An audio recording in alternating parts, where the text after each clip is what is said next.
Urus saja sendiri. Bab 96. Rehan melihat Betty dengan tatapan matanya yang tajam. Berani-beraninya kamu membeli cincin ini, sedangkan kamu sendiri tidak tahu asal-usul cincin ini. Apakah aku harus benci kebodohanmu atau memaksamu mengatakan yang sebenarnya?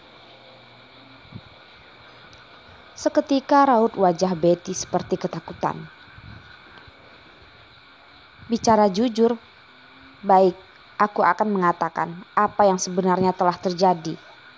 Orang sial seperti Yuki, semakin aku melihatnya, semakin aku benci. Sebenarnya, cincin ini adalah miliknya. Bahkan sudah lama aku membuangnya di tempat sampah. Rehan segera menghampiri Betty, bahkan dekat sekali.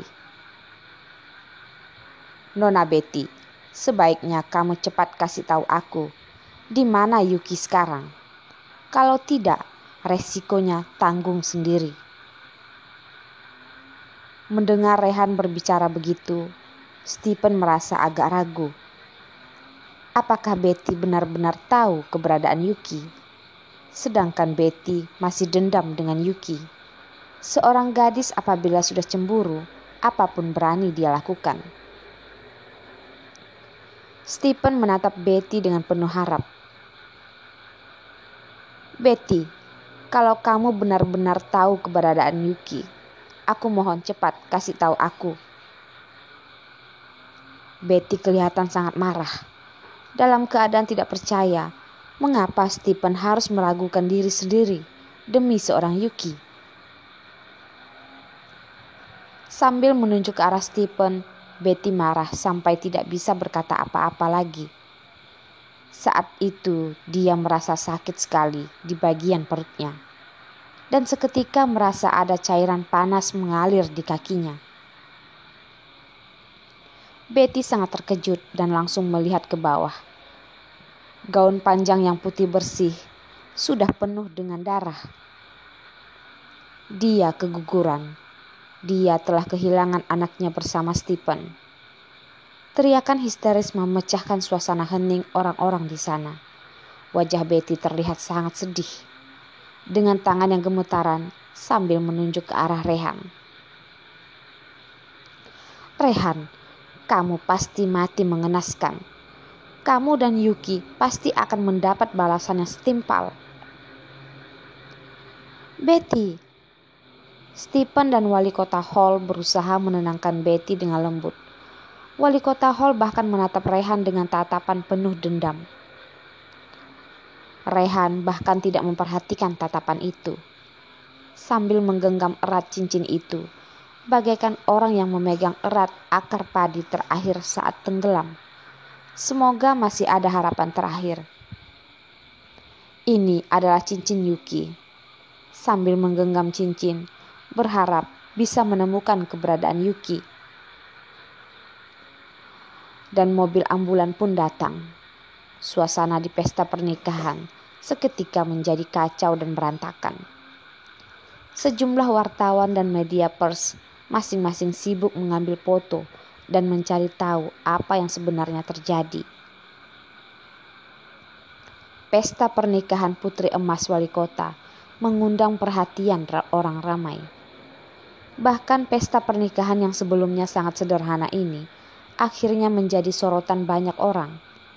Tak bisa dipungkiri lagi, sudah pasti menjadi topik utama di sejumlah media pers besok pagi. Rehan yang menjadi pelaku utama dan menyebabkan kekacauan ini bahkan sedikit pun tidak menghiraukan keributan ini. Sambil mengernyitkan alisnya yang tebal, pada saat ini yang ada di pikirannya hanya bagaimana caranya menyuruh orang untuk menangkap Yuki. Tanpa dia sadari, sorotan lampu foto sejumlah media pers sedang tertuju padanya. Rehan, cepat pergi. Merasa diserang oleh para wartawan, Ethan cepat-cepat menarik Rehan keluar dari ruangan itu. Akhirnya mereka bisa terbebas dari kejaran para wartawan dan sudah bisa lebih tenang duduk di dalam mobil. Ethan dengan raut wajahnya yang agak kecewa dan terkesan mau menyalahkan Rehan berkata, "Rehan, apa sebenarnya yang telah terjadi pada kamu hari ini? Biarpun kamu tahu kalau cincin ini adalah milik Yuki, tidak seharusnya kamu membocorkannya. Bagaimanapun, Betty adalah putri dari wali kota Hall, dan Stephen berada dalam dukungan grup Fortune. Kamu sekaligus telah bercekcok dengan dua orang yang punya pengaruh besar." Seketika terlihat Rehan menegakkan badannya. Cincin ini benar-benar sudah menarik perhatian besar Rehan. Apakah Yuki yang sudah menjual cincin ini? Bagaimana kabar dia sekarang? Mengapa sampai harus menjual cincin ini? Atau dia sedang dalam masalah? Cincin bisa sampai di tangan orang lain. Itu sangat membingungkan. Melihat Rehan hanya mendengarkan dan tidak menghiraukan sama sekali, Ethan hanya bisa menghela napas panjang. Di luar ruangan pasien sebuah rumah sakit yang begitu mewah, Stephen dan wali kota Hall terpaksa harus menunggu di luar ruangan dan terlihat sangat cemas. Tak lama kemudian, dokter pun keluar dari ruangan. Mereka berdua segera menghampiri dokter. "Dokter, bagaimana keadaan Betty?" Sambil menggelengkan kepala, dokter itu berkata, "Kandungannya tidak bisa dipertahankan. Sebaiknya kalian lebih banyak menghibur dia." Stephen dan wali kota Hall saling memandang. Dengan hati yang sedih berjalan menuju ke dalam ruangan pasien. Betty yang sedang berbaring dan melamun di atas ranjang. Begitu melihat Stephen dan wali kota Hall datang, dia tidak bisa menahan air matanya lagi dan akhirnya menangis keras. "Stephen, maafkan aku. Ini semua salahku. Tidak bisa mempertahankan bayi kita." Betty menangis pilu. Karena bayi dalam kandungan inilah hubungannya dan Stephen masih bisa bertahan sampai saat ini. Stephen mau menikahinya.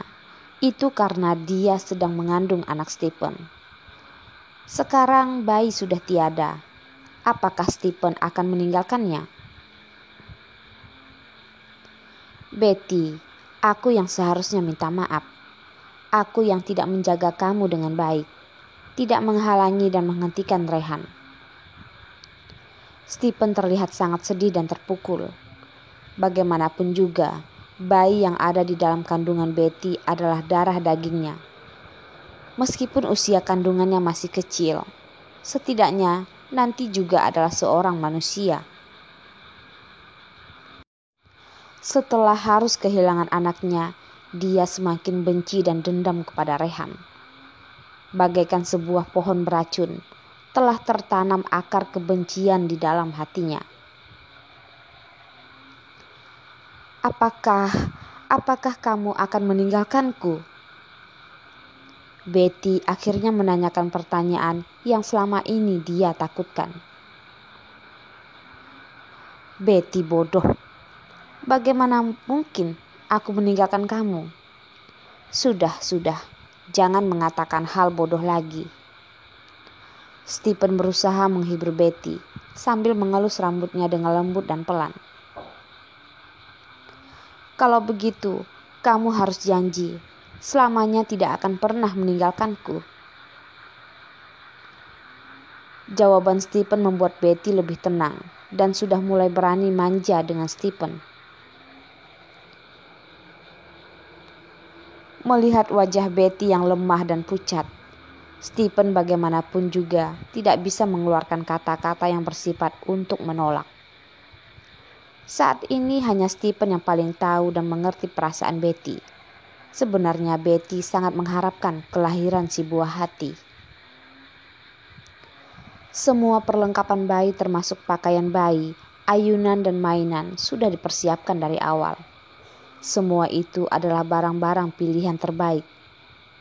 Betty sangat mengharapkan kehadiran si buah hati. Tapi sekarang semuanya malah... "Ya, aku janji," ungkap Stephen dengan lembut. Hal yang selama ini dikhawatirkan Betty tiba-tiba hilang. Stephen adalah orang yang baik. Dia bisa menepati semua janjinya dengan baik. Sekarang dia berjanji tidak akan meninggalkan Betty sendirian untuk selamanya, dan dia pasti akan menepati janjinya. Kadang merasa bersyukur dengan keguguran ini. Kalau tidak, Stephen tidak mungkin akan menyesal seperti ini. Tidak akan berjanji untuk tidak meninggalkan dirinya. Tapi bayi yang malang ada di dalam perut ini.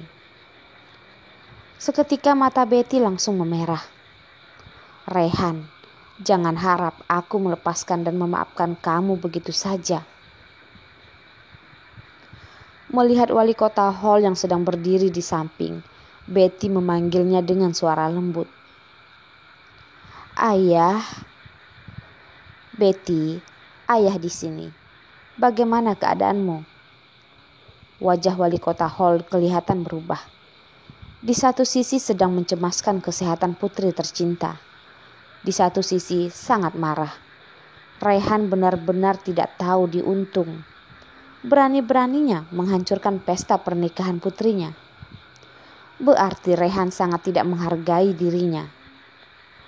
Meskipun grup Realtek sangat kaya, tapi jatuh bangunnya sebuah bisnis masih di dalam naungan kota C. Dia sendiri tidak memberi muka kepada partner sendiri. Benar-benar pantas untuk dibenci. Ayah harus membantuku membalas dendam ini."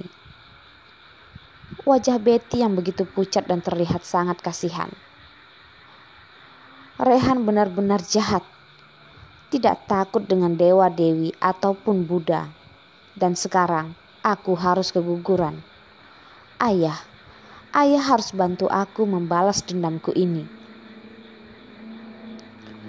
Putriku yang baik, ayah tahu apa yang seharusnya ayah kerjakan. Kamu jaga kesehatan baik-baik. Sambil mengerutkan alis, diam-diam, wali kota Hall sudah punya rencana sendiri. Grup Realtek, kantor tempat Rehan bekerja. "Direktur, ini laporan bulan ini." Bagian keuangan menyerahkan laporan keuangan bulan ini. Melihat angka yang ada di kolom, Rehan mengerutkan alisnya dan bertanya, "Direktur Wibawa, perhitungan angka bulan ini sangat tidak bagus. Kami sudah berusaha semaksimal mungkin, tapi di bagian pajak diperiksa dengan ketat. Dari dulu belum pernah ada pemeriksaan seketat ini. Kami curiga ada orang yang sengaja mau menjatuhkan dan mempermainkan kita." Rehan memandang ke arah Direktur Wibawa dan pandangan matanya membuat dia terkejut dan sangat ketakutan. "Simpan di sini dulu. Tolong suruh direktur proyek menghadapku." Melihat Direktur Wibawa seperti tikus yang ketakutan dengan seekor kucing, Rehan sangat kesal dan marah. Melambaikan tangan, menyuruh dia cepat keluar. Direktur bagian proyek masuk dengan membawa laporan pertanggungjawaban menghadap Rehan dalam keadaan takut dan badan gemetaran. Dia pun menyerahkan laporan bulan ini kepada Rehan. Menggunakan sudut mata untuk melihat Rehan diam-diam melihat raut wajah Rehan. Rehan semakin mengernyitkan alisnya. Warna muka seketika langsung berubah gelap. Dokumen bulanan dilempar Rehan ke atas meja. "Coba kamu jelaskan, mengapa omset bulan ini menurun drastis?" Teriak Rehan dengan suara lantang dan tidak enak didengar, seperti suara yang sangat-sangat keras. Presdir, aku sudah berusaha semaksimal mungkin.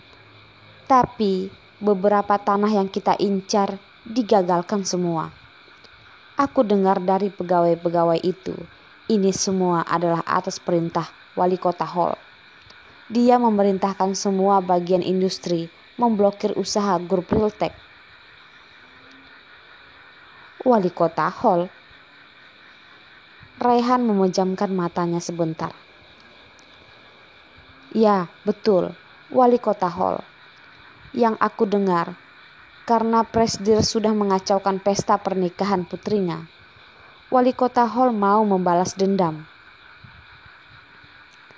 Dengan hati-hati dan sambil melihat raut wajah pimpinannya, Direktur proyek mengatakan kejadian yang sebenarnya. Rehan tertawa dengan suara keras.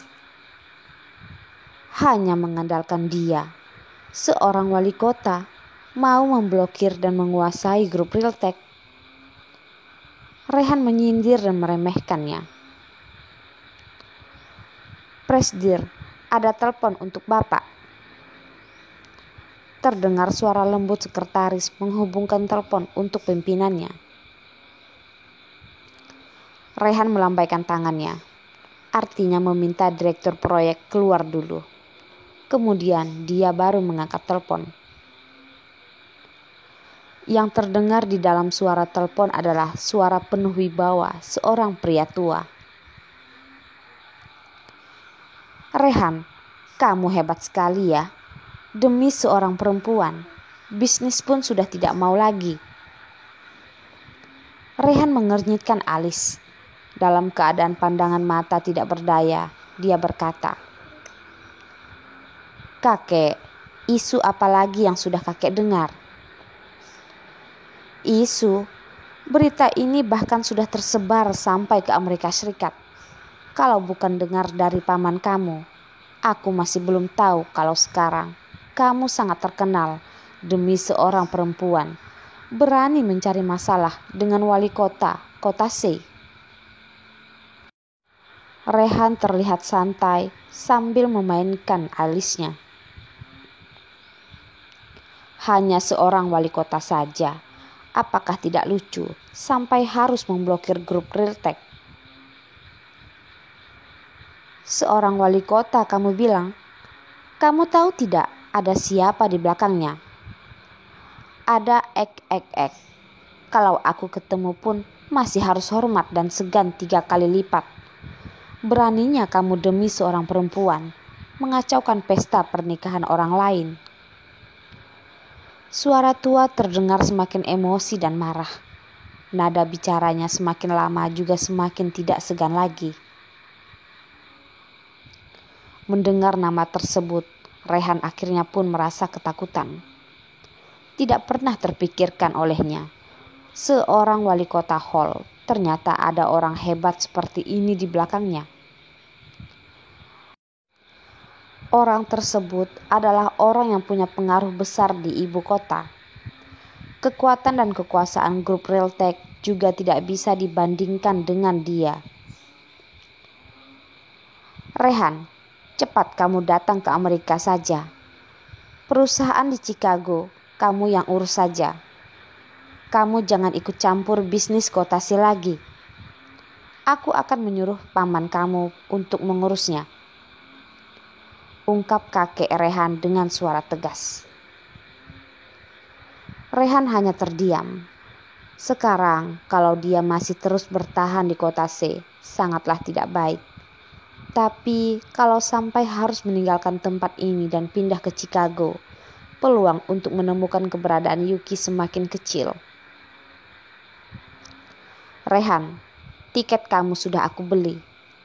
Besok pagi sudah harus berangkat ke Chicago. Kamu atur saja sendiri. Ungkap kakek Rehan dan langsung menutup telepon.